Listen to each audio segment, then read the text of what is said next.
மணப்பாக்கத்தில் டாஸ்மாக் மேலாண் இயக்குநர் விசாகனின் வீட்டருகே கிழிந்த நிலையில் ஆவணங்கள் கிடந்திருக்கின்றன.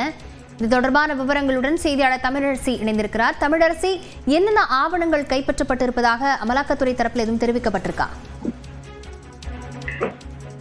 இன்று காலை 6:30 மணியிலிருந்து மணப்பாக்கம் CRR 2வது பிரதான சாலையில் உள்ள டாஸ்மாக் மேலாண் இயக்குனர் விசாகன் வீட்டில் அமலாக்கத்துறை அதிகாரிகள் சோதனையில் ஈடுபட்டு வருகின்றனர்.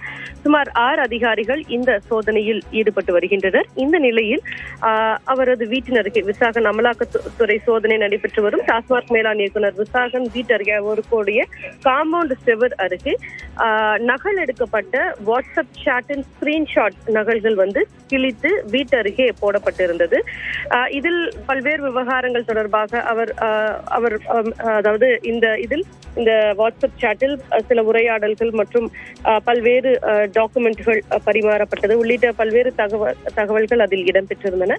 ஆனால் இது யாருடைய வாட்ஸ்அப் சாட் நகல்கள் உள்ளிட்ட தகவல்கள் வெளியாகவில்லை.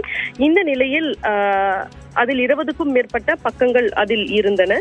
இந்த நிலையில் இது தொடர்பாக தகவல் அறிந்து அமலாக்கத்துறை அதிகாரிகள் வீட்டிற்குள் சோதனையில் ஈடுபட்டிருந்த அதிகாரிகள் வெளியே வந்து அந்த டாக்குமெண்ட்டுகளை தற்போது எடுத்து உள்ளே சென்று அது தொடர்பாகவும் தற்போது விசாரணை மேற்கொண்டு வருகின்றனர்.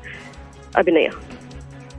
தமிழரசு, ஏற்கனவே சென்னையில பல்வேறு இடங்கள்ல அமலாக்கத்துறையின் சோதனையானது நடைபெற்று வருகிறது. இந்த நிலையில கிடைக்கப்பட்டிருக்கக்கூடிய இந்த ஆவணங்களின் அடிப்படையில் அடுத்த கட்டமாக அமலாக்கத்துறையினர் எப்படி சோதனையை முடுக்கிவிட இருக்கிறார்கள்?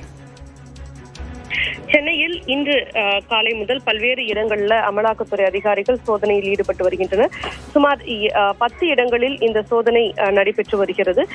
இதில் மணப்பாக்கத்தில் இருக்கக்கூடிய டாஸ்மாக் மேலாண் இயக்குனர் விசாகன் வீடு, அதே போல சூளைமேட்டில் உள்ள SNJ அலுவலகம், ராயப்பேட்டையில் இருக்கக்கூடிய தொழிலதிபர் தேவகுமார் இல்லம், தேனாம்பேட்டையில் இருக்கக்கூடிய ஆகாஷ் தயாரிப்பாளர் ஆகாஷ் வீடு உள்ளிட்ட பல்வேறு இடங்களில் இன்று காலை முதல் அமலாக்கத்துறை சோதனையானது நடைபெற்று வருகிறது. இந்த ஏற்கனவே டாஸ்மாக் விவகாரத்தில் 1000 கோடி ரூபாய் அளவிற்கு முறைகேடுகள் நடந்திருப்ப வாய்ப்பிருப்பதாக அமலாக்கத்துறை செய்தி வெளியிட்டிருந்த நிலையில் அதிகாரிகளுக்கு சம்மன் அனுப்பியிருந்தது. இந்த நிலையில் மார்ச் மாதம் நடைபெற்ற சோதனைக்கு பிறகாக இந்த சம்மனானது அனுப்பப்பட்டது. அதனைத் தொடர்ந்து தற்போது இந்த அமலாக்கத்துறை அதிகாரிகள் வீட்டில் இந்த சோதனை தற்போது நடைபெற்று வருகிறது. லாவண்யா. விவரங்களுக்கு நன்றி தமிழரசி.